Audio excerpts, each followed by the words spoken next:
さんどうした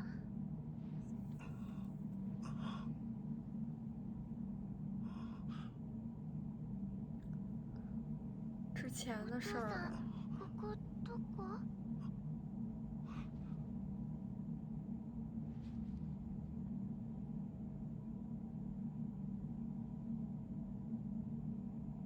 是夷为平地了吗？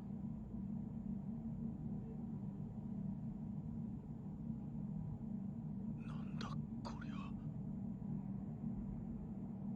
ゼニス、リリア、アイシャ。哦，他们直接被转移了。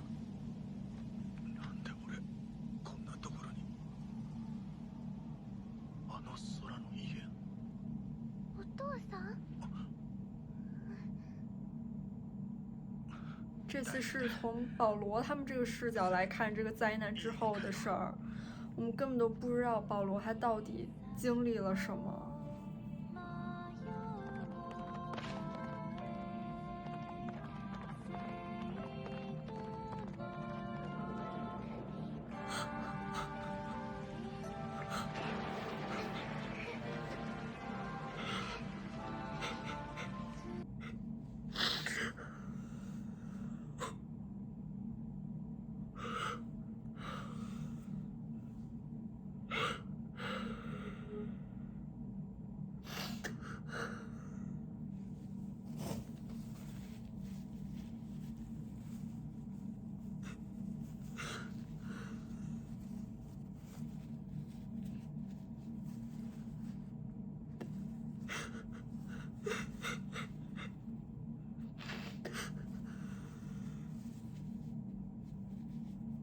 他们受到了教会的帮助。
我的，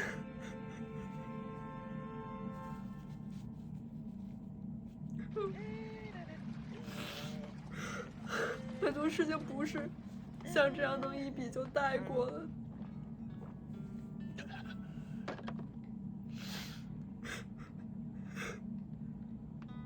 よう探したぜ。キースてめえ、どこ行ってやがった。哦，他们认识。相変わらず不機嫌そうだな。おい姉ちゃん。所以他知道鲁迪就是他儿子。パウロ、おめえ明日ギルドに顔出せよ。なんでだよ。多分面白いやつと会えるぜ。他已经知道，他已经遇到这个有趣的家伙了，就是鲁別迪。に何もねえよ。嘘つけ。なんもねえのにおめえがそんな面するわけがねえ。何があったんだよ、パウロ。話してみろよ。祭司也是好哥们儿啊。お前さ、息子に期待しすぎじゃねえのか？あ？俺があいつに？だってよ、よーく考えてみろよ。ルーデウスは確かにすげえ。無影将で魔術を使うやつなんざ見たことがねえ。おう、そうさ。あいつはすげえぜ。なんせ5歳の。けどルーデウスはまだ11歳のガキだ。パウロ、お前11歳の頃何してた？何って。その頃おめえに魔大陸で生きていけっつってできたか？ギース、そりゃ前提がおかしいぜ。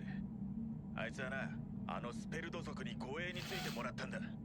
俺じゃなくったって魔大陸縦断ぐらいできるさ。いや、できねえな。絶対にできねじゃあなおさらじゃねえか。俺にできねえことをやった天才だ。あいつは天才だ。能力のあるやつに期待するのは間違ってるが？ああギース、俺は間違ってるが？間違ってるね。お前はいつだって間違ってる。ギース、お前魔大陸には行ったことねえんだろ。それがどうした？知っての通り俺はあっちの出身だ。その俺に言わせりゃお前は魔大陸っての舐めすぎだね。俺が何を舐めてるって？お前みたいな中央大陸出身のアマちゃんには分からねえだろうな。街の外は一面荒野、昼はうだるような暑さ、夜は極寒。薪は魔物を倒さねえと取れねえし、喉が渇いても水はねえ、雨も降らねえ。その上こっちじゃ見もしねえ強い魔物がうじゃうじゃしてる。そりゃいくらなんでも不可しすぎだろ。初めての土地、初めての冒険、そしてそのいつ変な気を起こすかもわからねえスペルト族相手に気を配り、すぐ後ろには守らなきゃいけねえ妹分。ルーデウスがいくら天才といったところで人には限界がある。ましてやあいつはまだ子供だ。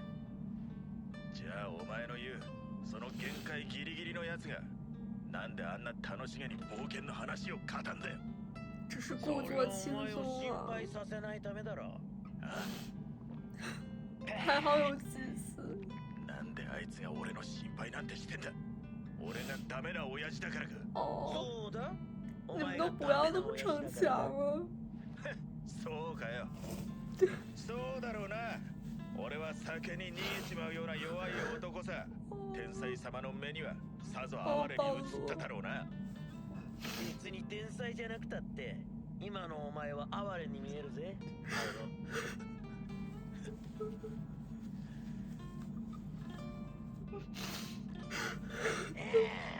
かわいそうにな。すっげえ苦労して旅してきて、せっかく父親と再会できたっていうのに、その父親は叫びたりのクズときたもんだ。こりゃ俺だったら縁を切るな。パウロ、なんで素直に再会を喜ばねえんだ。いいじゃねえか、ルーデウスがどんな旅をしてきたって。お互い元気で会えたんだ。まずはそれを喜べよ。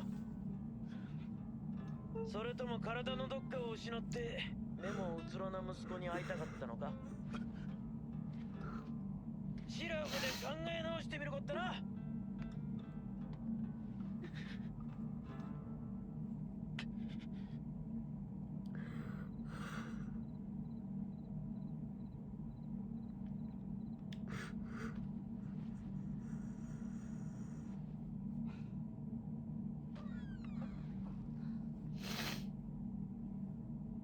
団長。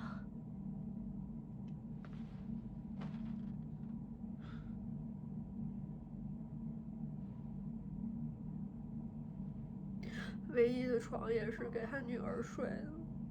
お父さん。うわー、お父さん、ノルンのほっぺた柔らかいね。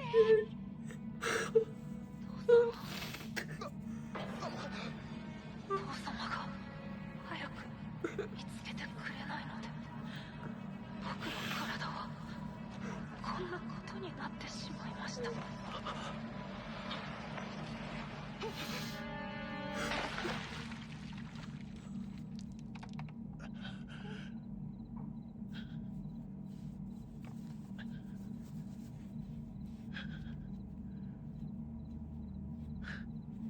こりゃダメかもしれねえな。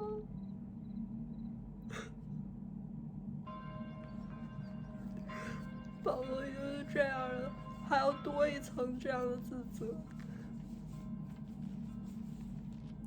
我去这动画。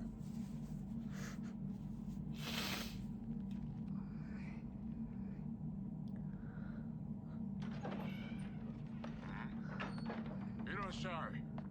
あ、いや、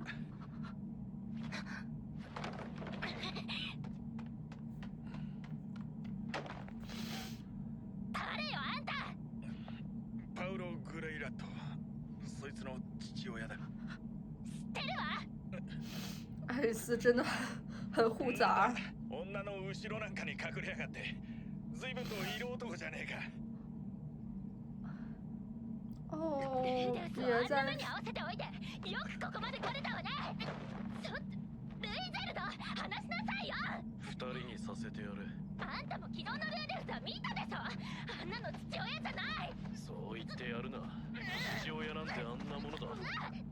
哦，瑞杰鲁德。その言い分が通るのは息子が生きている時だけだ。哦。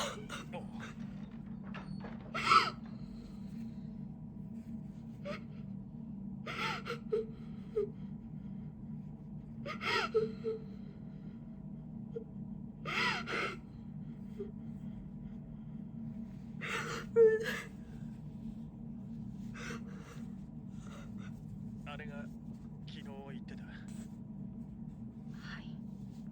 スペルトソックス・ルイジェルドさんです。随分と気の良さそうなやつじゃないか。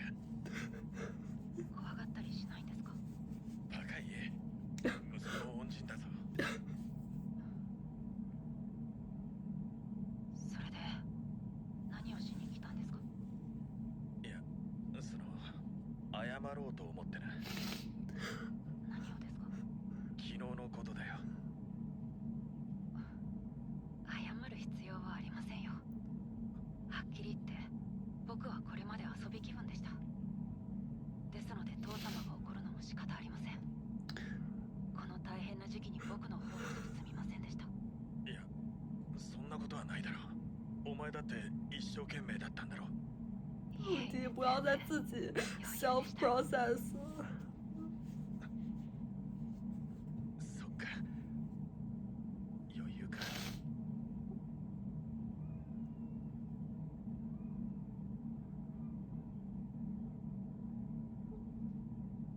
伝言とやらを見つけられなかったのは申し訳なかったと思っています。何が書いてあったんですか。俺のことはいいから中央大陸の北部を探せって。そうですか。不要说得像两个同事一样，我真服了。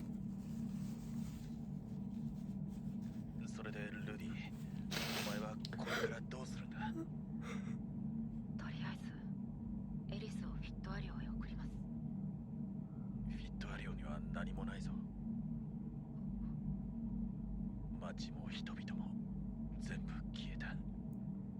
言いにくいがボレアス家の人々もおそらく。哦，对，而且他们家也落败了。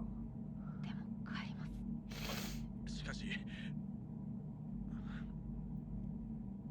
その後母様やリーレを探そうと思います。そうか。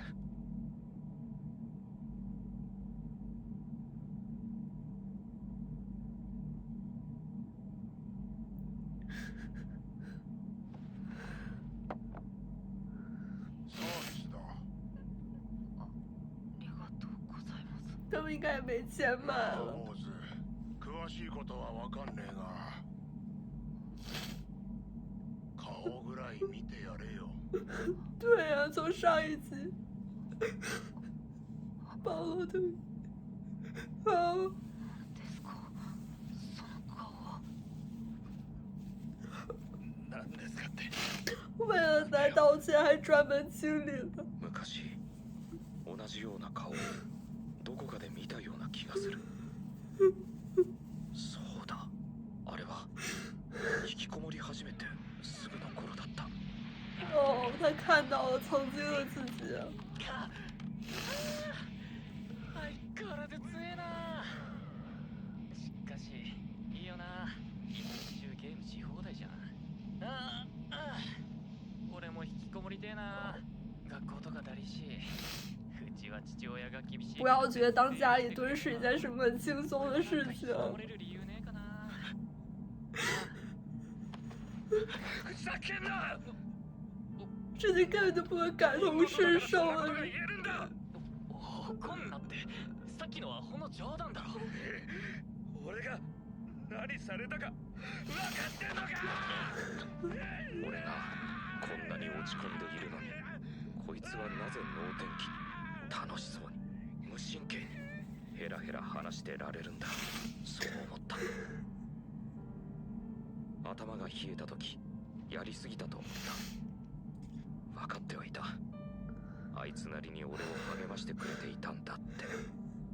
もし次に来てくれたら謝ろうと思ってた。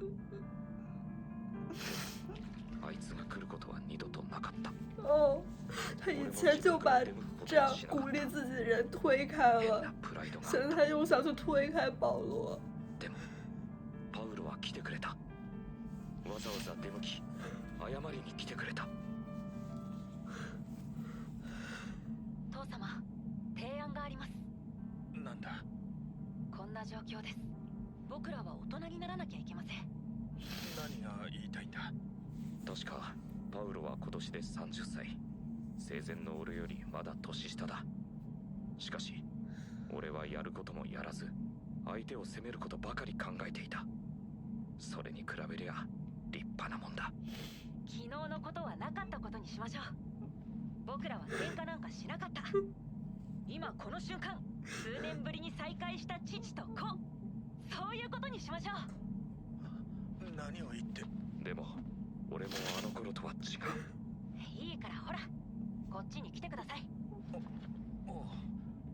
さあ、そこで両手を広げて。こうか。しゃがんでください。そのままじゃ飛び込めないじゃないですか。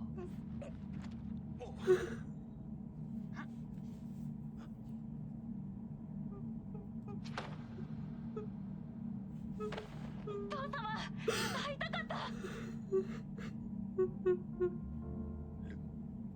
ルディ。ほら、久々に再会した息子へ一言あるでしょ。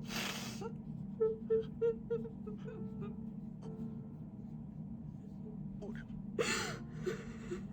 会いたかった。俺も会いたかった。会いたかったんだよ。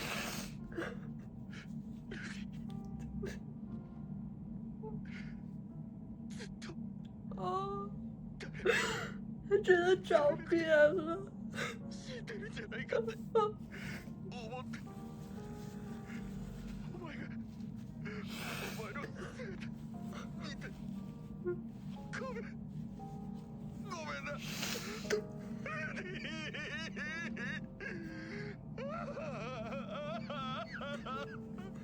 父様、僕こそすみませんでした。こうして俺はやっと父親と再会することができたのだ。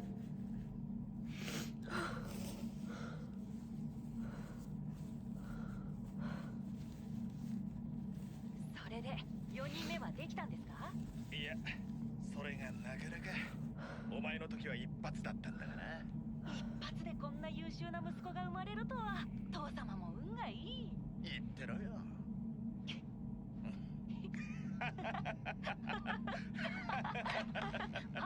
おかえりなす。どうしたんですかその技。止めるのに苦労した。爱丽丝真的很なんで担心一緒。にいるのよ。仲直りしました。なんでよ。ルーデス昨日あんなに落ち込んでたじゃない。エリス、昨日はすみませんでした。でも何よ。僕も父様も一人の人間です。お互い失敗くらいしますよ。あんたらには世話をかけた。すまなかった。いや、仲直りできたのなら哦，没见路的，我真的好心疼。ヒーリング。さて、突然ですが、ここでミリシオンにおける第2回目の作戦会議です。大退したばっかりじゃないの。状況が変わったんです。父様が旅費と紹介状をくれました。これで次にミリス大陸から中央大陸へ渡るときは問題なく渡ることができるはずです。ただエリス、言いにくいのですが、僕らの故郷はもう存在しないみたいです。そう。フィリップ様もサウロス様もまだ見つかってないとか。仕方ないわね。キリエノも居所がわからないというし、もしかしたら。あのねルーデウス、そのぐらい覚悟していたわ。我爱死。そうですか。では明日この町を出ようと思いますが、お二人はそれでよろしいでしょうか。私は構わないわ。いいのか。旅立てば二度と会えんかもしれんぞ。今探さなければ二度と会えない家族がいるので、そちらを優先したいと思います。そうか。そうだな。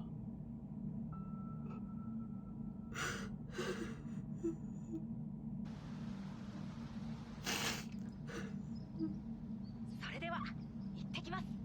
あ、気をつけてな。ほらノルン、お兄ちゃんにお別れの挨拶をしろ。やだ。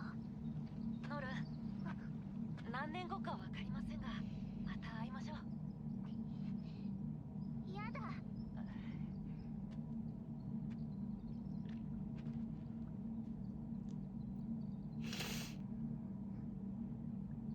兄弟は大切にしろ。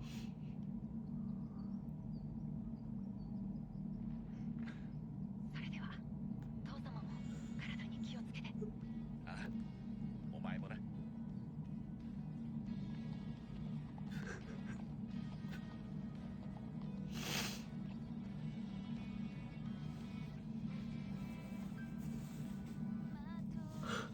哦，息子との別れはするのか。ギース、お前には世話になったな。いいってことよ。なんだ、またどこかに行くのか。ああ、大森林は大体見たから、次はベガリットだな。あっちは全然探せてねえんだろ。我帮他找杰尼斯他们。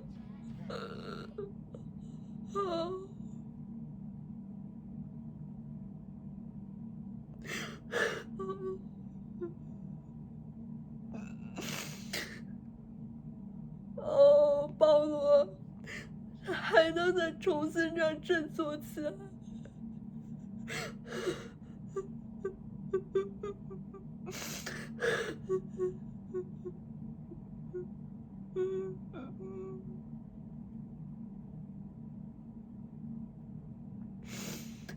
哦。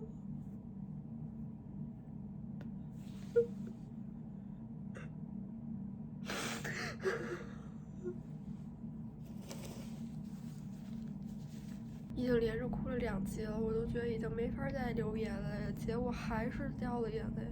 这个 OP 真的从来没有见过这样的 OP， 我还想继续说 OP， 但是我现在就是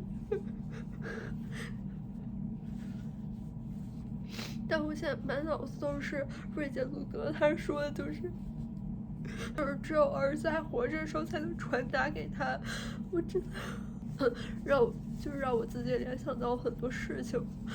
首先就是这 OP， 它就是通过这部几幕就完全把保罗的这个形象丰满了非常多，塑造的真的太好了。这个音乐的这个吟唱也非常的贴合，观众我们一直都是以鲁迪的这个视角去看待他这个冒险故事。保罗到底经历了什么，也只有他自己知道。他很多那些不为人知的痛苦、焦虑，这到底有多痛苦、多沉重，只有真实经历的保罗他才知道。你还通过了非常多的这种元素去体现这个时间的流逝，包括像这种季节的转变，保罗的这个样貌的变化，诺伦的长大，还有他这个花环的枯萎，真的就是完美的契合了保罗这个周而复始的去寻找，然后再到挫败，再到受到诺伦的鼓励，他真的经历了很多。就虽然他也帮助了很多人，但也能看到其中也有争吵，他应该也是对自己的家人找不到，非常着急。然后对于诺伦，他也要摆出那种笑容，但只有在诺伦睡着了之后，他才能那种暗自神伤。有些没有说出口的话，没有传达到的爱意，真的有时候就来不及了。虽然他们现在是在异世界，然后很多意外看上去就是会发生的特别突然，但是现实世界又怎么样不算是一种非常变化无常的世界呢？同样的，也不知道下一秒会发生什么事情。祭司也确实是很重要的，就是在这里面扮演了一个他知道鲁迪到底经历一些什么，来去说服保罗。他跟保罗应该也是非常熟悉了，而且他之后还要再继续帮保罗找亲人。他应该是不是就是也是保罗他们之前那个黑狼之牙的一员？但是我现在也没有心情去确认了。就是我觉得对于保罗来说，他第一次做父亲，他以前的时候不知道第一次训儿子应该怎么训，这一次也是第一次向自己的孩子道歉，也是有点略显笨拙的感觉。他会先去就是提前清理好自己的这个胡须什么的，然后还需要在鲁迪的指导下去准备好迎接鲁迪的这个拥抱。我真的觉得特别的感动，而且我也特别心疼保罗。我感觉对鲁迪来说，就是这样去处理自己和父亲的关系，包括最后的那个拥抱，对他来说应该也是很新的。双方都有这样各退一步吧。像中间其实有很多外界的这个帮助，包括瑞杰路德，还有这个小酒馆的老板。你能看到最开始鲁迪和保罗他们坐下来要谈的时候，其实还没有真正的敞开心扉，还是有点阴阳怪气的。而这个时候也有一些镜头，就是从那个灯上面那些铁链，就是好像把他们也这样分隔开了。而有老板递过来的这2杯热饮，就是打破了这个僵局吧。鲁迪也借此看清了自己父亲这样充满悔意的脸。最后本来是一根单独的蜡烛，旁边也多了2个水杯，也是在说他们那种冰释前嫌了的关系吧。瑞杰路德他在已经自身就受到过一个很大的创伤之后，他还能把这份温柔传递给其他人，包括诺伦，我觉得真的特别的触动我。就是他一定还有很多想要跟他儿子说的话，想要跟他儿子道的歉，这就是给我一种有了矛盾一定要尽快解决，不然谁知道下一秒会不会就完全传送到另一个世界的感觉。保罗也真的有从孩子们身上汲取到很多的能量，就是正是因为他们，他才能一遍遍的为自己打气，而去抓住看似比较渺茫的希望。鲁迪最后也是改口叫的父亲，而不是说保罗要保重身体。就他们双方都有从这次矛盾都学到了很多，成长了很多，改变了很多。对，保罗他肯定也会更加的体谅鲁迪，而不是把他真的当做一个天才。鲁迪也学会了去接纳那些想要给他鼓励和道歉的人，而不是推开他们。他们互相一定都更加了解彼此是人，也因此都会有犯错的时候，可能口不择言的时候，可能没那么天才的时候。瑞杰路德一个这么珍重小孩的人，他都为了阻止爱丽丝给他弄了淤青，能看出来他多希望鲁迪和保罗能够和好，不受他人的这个干预。我觉得保罗他因为自己儿子这么天才，然后让他也感到多少有一些小自卑，也很有意思。就他本身就是对自己是不是一个好父亲是有所存疑的。而鲁迪这么优秀，而更显得自己非常的窘迫。他一定有非常多不自信的时刻，但是这一切的顾虑都在能看到鲁迪是一个完整健康的存在在他眼前，那些都不那么重要了。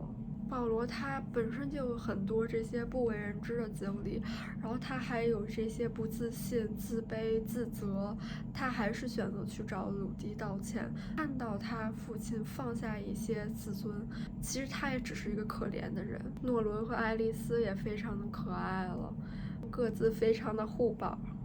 就是有一种倔强的可爱吧。其实我现在虽然还在这里说，但是我其实脑子里已经放空很久了。我感觉看了我整个人身体被掏空，我觉得还有很多时间应该留给自己去消化一些情绪。那这期视频先到这结束了，我们下期再见，拜拜。